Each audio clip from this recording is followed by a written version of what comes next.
दिल्ली गस्त सुंदर भावे ठाकुर कृपारू सफल होइछि। प्रथमे माननीय भारत राष्ट्रपति सुंदर भावे जो समय देइथिले ठीक समय रे हमको साक्षात देले श्रीमती द्रौपदी मुर्मू एना सारा विश्व रे ना करछंती सुंदर व्यवहार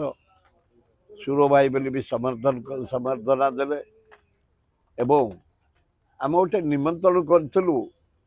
लवंगगिरी पहाड़ एठी चारिटा गिरी खंडगिरी उदयगिरी धौलगिरी लवंगगिरी से पहाड़ उपरे मंदिर तैयारी होची जगन्नाथ मंदिर शिव मंदिर हनुमान मंदिर शिव मंदिर हनुमान मंदिर सरीगलानी आ 15 दिन भितर जगन्नाथ मंदिर संपूर्ण हम डिसेम्बर 12 तारीख होची मुक्तिमंडप अनुसार शुभ उद्घाटन दिवस से दिन 3टा बेले महामयी राष्ट्रपति श्रीमती द्रौपदी मुर्मू पूर्णाहुति देवाई आम निमंत्रण करूँ से विचार करी मु आशा करुच्ची जगन्नाथ एवं शिव महावीर माँ विमला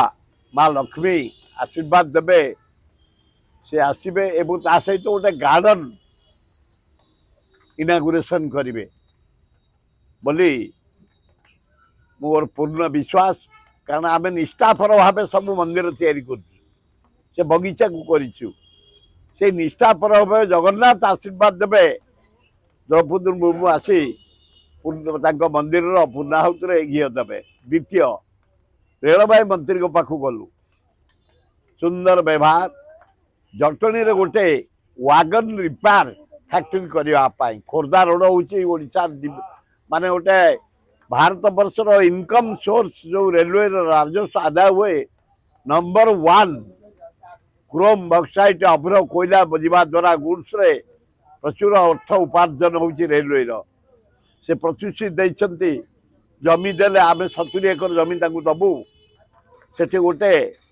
वागन कारण भुवनेश्वर 10टा